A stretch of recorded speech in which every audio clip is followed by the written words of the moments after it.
So a bit of a different video today. This is something that we've been meaning to do for a very long time, and we haven't been putting it off for any reason in particular other than just being lazy really and not getting around to doing it. But we're going to go through how much the house cost, a bit about budgeting, and I guess why we bought the house. I think since we started posting our renovation, the main question was, how did you manage to buy a 7-bed house for £700,000 at 26 and 27? Basically, it wasn't £700,000 is the answer. Yeah. But if you Google Bishop's residence in Swansea or something like that, along those lines, it comes up with an article that is exactly this house that says it was listed for £700,000.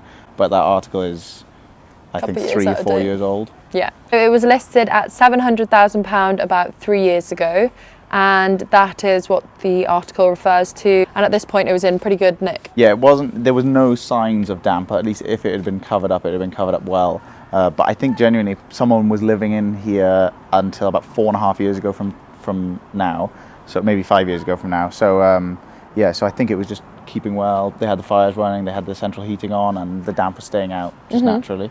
But it was on the market for a long, long time then. So Yeah. we saw a few different applications for people to turn it into. One of them was to make this into a 8-bed house of multiple occupations, so for students generally, and a separate 3-bed dwelling in the garage as well. Yeah. I'm so pleased that all got rejected. It would have been such a shame, wouldn't it? Yeah, that was outright rejected. You saw it on the plan. Yeah. And then after that, we also know that a few people did look at this as a house because someone messaged us about that, didn't they? A couple of people have messaged on Instagram saying that they were in the running for this and pulled out because it was too much work. Also, we got a letter the other day from a guy that had looked at it. But True. So yeah, £700,000, and then about 2 or 3 years later, it was relisted, and this time at £450,000. Yeah. And we knew about it beforehand, and we always fancied the house, but it was totally unaffordable. So within those 2 years that passed while it was on the market, before it got reduced, we'd had the chance to sort of get another rung on the property ladder, and we'd both sold our houses by this point and we're looking for a project together. Shortly after viewing it, we placed an offer, and we were very lucky because we both sold our houses that we were able to make a cash offer of £410,000. Unfortunately, we didn't get it though. Someone else had bid the same amount just slightly prior, and they asked us if we wanted to increase our offer, but we were literally maxed out, so we couldn't. So we just said, leave the offer in, and if for some reason they choose us rather than the other person that's also a cash offer at 410, then great.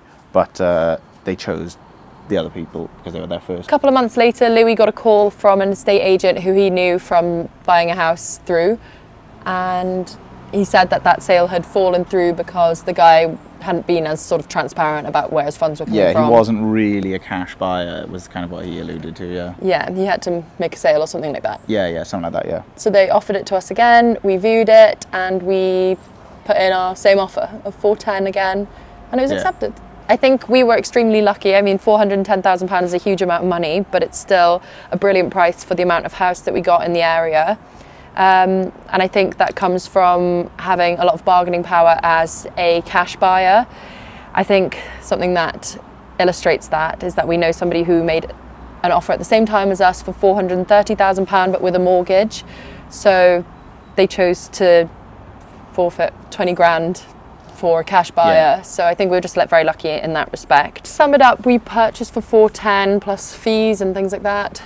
Yeah, so that you get like solicitor's fees, a bit of stamp duty as well. Actually, just at this point, a lot of people asked whether we bought it like at auction or anything. As this was just listed on Rightmove. I'm not sure if we said that. It was just listed as normal. Even though £410,000 is a very good price for a house in this area, obviously it needs a lot more work, and obviously it's still a lot of money. So let's talk a bit about budgets and how we're affording the renovation side of things, because obviously there's that huge additional expense in addition to the purchase price. I think the main point when it comes to renovations that we want to make is that we can't afford to do this whole thing from top to bottom in one go, and that was never the plan to be able to either. We always knew that it was going to be a matter of getting a couple of rooms ready and then doing rooms as and when we could afford them from saving up. Yeah, so in the past we've done that with properties where we've moved in, done work. It's a nightmare, but it's the way to do it that is affordable. So our plan always buying this place was to get in with a kitchen, a bathroom and a bedroom. Essentially our initial budget covered electrics, plumbing, outside works to make it watertight, and those main rooms that you just said. And so in terms of the renovations, our money for those is coming from 4 sources. Firstly, leftover capital from the sale of our houses. Whilst we said we were maxed out, we knew that this was going to be expensive, so 410 was the max for the purchase, but we did have some additional money left over from the sale of both of our homes. For renovating specifically. Yeah, for renovating, put aside for renovating. Yeah. And it wasn't realistic unless we had that left over for the renovations. Yeah. Second source of capital is a grant, which we're entitled to because the house was empty for all that time. Yeah, it's a good thing to know if you're in Wales and your house has been empty for over 2 years, you can get a grant. So, yeah. It's very useful. Third source of income is loans. We're just taking a loan to do the renovations. Yeah. And fourth source, which was a completely unexpected one, and we hadn't even factored in for this, is social media earnings. So YouTube and sponsorships and things like that have been extremely helpful, and it means that we can do things, I think, to a much higher spec than we were thinking we were going to be able to. That's incredibly lucky for us, but obviously it's taking a lot of work too, so it's taking time away from renovations, but it's far more beneficial in the long run, and we actually really love it. Like, the advice and everything that comes from social media is so helpful. It's nice when we're going to settle an argument. It is really good for settling an argument. A question that people keep asking as well is, like, why would you do this to yourselves? Why do 2 20-year-olds, I wish we were 20. Why do 2 20? That is the phrase. They don't ask about 20-year-olds. Why do 2 20-somethings want a 7-bed house? Well, I think first and foremost, it's just a good investment. Yeah. That's the most important thing. That's the reason we looked at it. We've always thought we'll live somewhere and we will live somewhere we enjoy living, but essentially we wouldn't buy somewhere unless there's a way that we could improve it and increase the value of it. Yeah. Not that we're planning on selling this place. Now we see it as more, we're still increasing the value and we still have that under our belts, but we are going to live here. Yeah, I think that's probably the main factor is that we won't lose money on this house. We will always budget cleverly enough to make sure that the house was worth more than we spent on it at the end. And to that end, when we viewed it for the second time, we brought an estate agent with us to ask if this was kitted out to the top level, how much would it be worth? And we kind of we know our scope now of what we can spend on it and still be in. Yeah, and we had a good idea at the time. He basically just confirmed our suspicions of the pricing. But yeah, there's just a few question marks that, get a second opinion. I think we forgot to mention as well, in terms of the budget side of things, that before we put an offer in on the house, we viewed the house with a structural engineer. Yeah. You got a quote on how much the windows were going to be, because we knew that was going to be provisionally. So that kind of dictated where our budget could stretch to as well, because we had to factor in that huge one-off expense.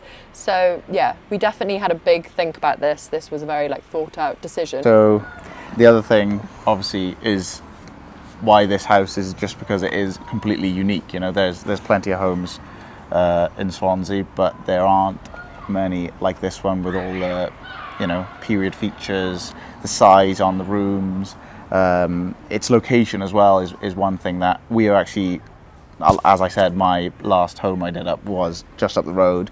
I fell in love with the area. It's so fun to be able to preserve these things as well. It's so important.